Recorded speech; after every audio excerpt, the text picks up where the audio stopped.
Today, many people view Zionism negatively, and not without reason. The deepening Palestinian-Israeli conflict, the ongoing atrocities in Gaza, and the ever-expanding settler movement seizing Palestinian land in the West Bank have all contributed to that perception. A good example is this young Jewish-American lady and what she has to say about Israel under Netanyahu. Watch.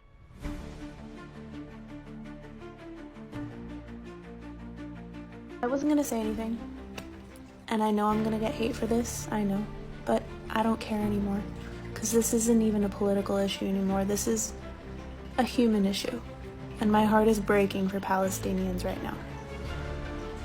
They're being brutally and viciously attacked by Israeli forces. Look, I'm an American Jew. I wear my Star of David proudly. I love being Jewish, but my love for Judaism has nothing to do with the Israeli government. I think they're atrocious and disgusting for what they're doing right now. Two-state solution doesn't work because Palestinians are marginalized, their land is taken away from them, and their lives are taken away from them with that. Binationalism, one land for all people. Not that that will ever happen because the Israeli government is corrupt, in my opinion.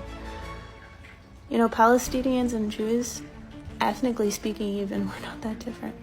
Anyways, my heart is breaking.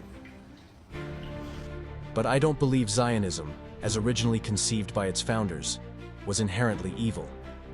The early Zionists were driven by a desire to find a safe haven for Jews who had endured centuries of anti-Semitism and persecution across Europe and beyond. At its core, Zionism began as a secular political movement, not a religious crusade. It emerged in the late 19th century and was rooted in European nationalism and Jewish survival, not biblical prophecy. The Zionism of the early 1900s was a far cry from what it has become today. One of the most misunderstood and contested aspects of Zionism is this: was it ever truly a religious movement, or did that framing emerge later? And if so, from whom? Modern political Zionism, launched in the late 19th century, was explicitly secular in origin.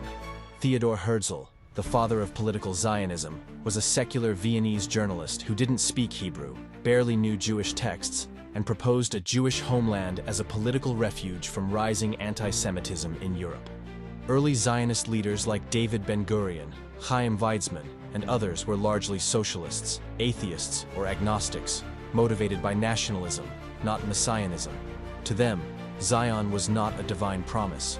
It was a practical solution to the Jewish question. In fact, before the modern state of Israel was established in Palestine, the Zionist movement seriously considered, and sometimes debated, other potential locations for a Jewish homeland, particularly in the late 19th and early 20th centuries. While Palestine remained the spiritual and historical ideal, political realities forced some early Zionists to explore other options. Among the alternatives, British East Africa, commonly known as the Uganda Proposal, was the most famous. In 1903, the British government offered a chunk of land in what is today Kenya, not Uganda, as a potential Jewish refuge. The idea nearly split the Zionist Congress. This territory, Mr. Herzl, offers a temporary haven. A haven, yes, but is it Zion? Argentina was also considered, due to its vast underpopulated land and its openness to Jewish agricultural colonization, supported by philanthropist Baron Maurice de Hirsch. These territorialist debates reveal that Zionism was once far more pragmatic and flexible than it's often portrayed today. Meanwhile, traditional religious Jews, especially the ultra-Orthodox, rejected Zionism outright. They believed that only the Messiah could re-establish a Jewish homeland, and that any human effort to force redemption was blasphemous. Groups like Neturei Karta and many Hasidic sects continue to oppose Zionism on theological grounds to this day. That said, religious Zionists did exist, though they were a minority. One of the most important was Rabbi Abraham Isaac Kook, who tried to reconcile secular Zionism with divine purpose. He saw secular Zionists as unwitting agents of God's plan, helping to prepare the ground for redemption, even if they didn't realize it. His theology laid the groundwork for the messianic settler movements that would emerge decades later.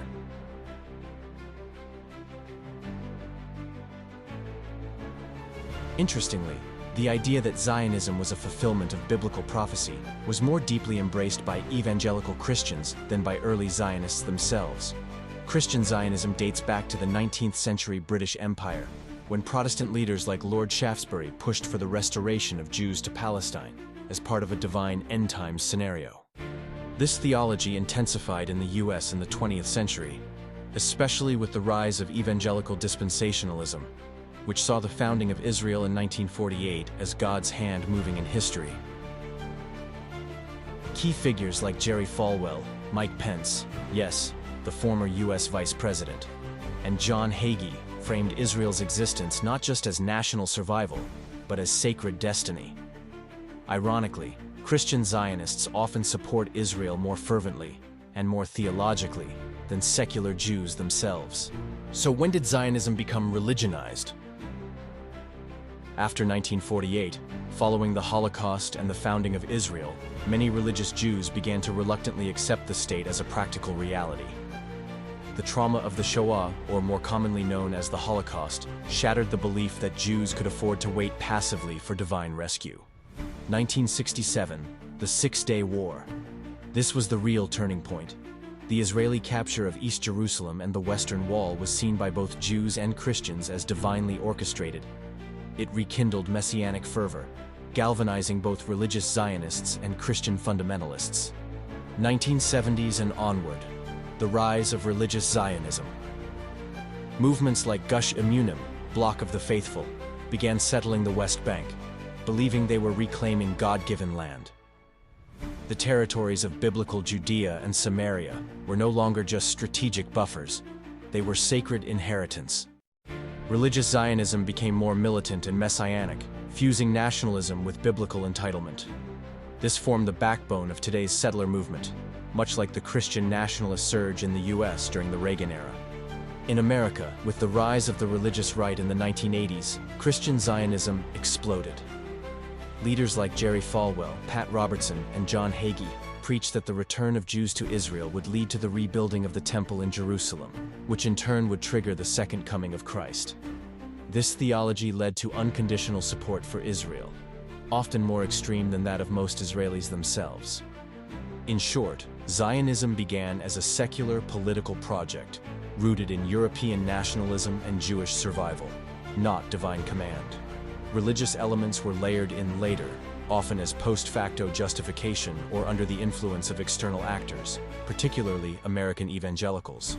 Today, the most passionate religious narratives about Zionism often come not from Jews, but from non-Jewish Christian Zionists who see Israel as central to their apocalyptic worldview. Religious Zionists now dominate Israeli politics, led by figures like Itamar Ben-Gvir and Bezalel Smotrich. And US support for Israel is increasingly theological, particularly among right-wing evangelicals. Even secular Zionism now borrows biblical language to justify modern policies, especially when it comes to settlements and annexation. The irony? Zionism began as a European secular survival movement. Over time, it absorbed religious narratives, first internally, Rabbi Kook as an example, then externally, mostly by American evangelicals. Now, it's a tangled hybrid, a modern nationalist project cloaked in ancient divine language, used by ultra-Orthodox settlers and American Christians praying for the rapture.